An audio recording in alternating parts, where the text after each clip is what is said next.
ಶ್ರೀ ದುರ್ಗಾ ಅನುದಾನಿತ ಹಿರಿಯ ಪ್ರಾಥಮಿಕ ಶಾಲೆ ಕುಕ್ಕುಂದೂರು ಇಲ್ಲಿ ಇಂದು ನವರಾತ್ರಿಯಲ್ಲಿ ವರ್ಷಂಪ್ರತಿ ನಡೆಯುವಂತೆ ಶಾರದಾ ಪೂಜೆಯನ್ನು ನಡೆಸಲಾಯಿತು. ಮೊದಲಾಗಿ ದೇವರ ಅಲಂಕಾರದ ನಂತರ ಸ್ಥಳೀಯ ಗ್ರಾಮ ದೇವತೆ ಶ್ರೀ ದುರ್ಗಾ ಪರಮೇಶ್ವರಿ ಅಮ್ಮನವರ ದೇವಸ್ಥಾನಕ್ಕೆ ಶಾಲಾ ಮುಖ್ಯ ಶಿಕ್ಷಕರಾದ ಜಗದೀಶ್ ಹೆಗ್ಗಡೆಯವರು ಎಲ್ಲ ಸಹ ಶಿಕ್ಷಕರ ಜೊತೆಗೆ ವಿದ್ಯಾರ್ಥಿಗಳು ಹೋಗಿ ದೇವರಿಗೆ ಪೂಜೆಯನ್ನು ಸಲ್ಲಿಸಿದರು.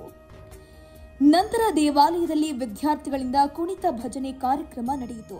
ಕಾರ್ಯಕ್ರಮದ ಸಂದರ್ಭ ಸ್ಥಳೀಯ ಶಾಸಕರಾದ ಸುನಿಲ್ ಕುಮಾರ್ ರವರು ನಮ್ಮೊಂದಿಗೆ ಭಾಗಿಯಾಗಿದ್ದರು. ನಂತರ ಶಾಲೆಗೆ ತೆರಳಿ ಶಾಲಾ ನಿವೃತ್ತ ಮುಖ್ಯ ಶಿಕ್ಷಕರಾದ ದಯಾನಂದ್ ಕೆ, ದೇವದಾಸ್ ಹೆಗ್ಡೆ, ಶಿಕ್ಷಕರಾದ ಲುಕಾಸ್ ಸರ್, ಹಳೆ ವಿದ್ಯಾರ್ಥಿಗಳಾದ ಸೀಮಾ ಶೆಣೈ ದಂಪತಿ ಎಡ್ವರ್ಡ್ ಇವರು ದೀಪ ಬೆಳಗಿಸಿದರು. ಮಕ್ಕಳಿಂದ ಕುಣಿತ ಭಜನೆ ಕಾರ್ಯಕ್ರಮ ನಡೆಯಿತು.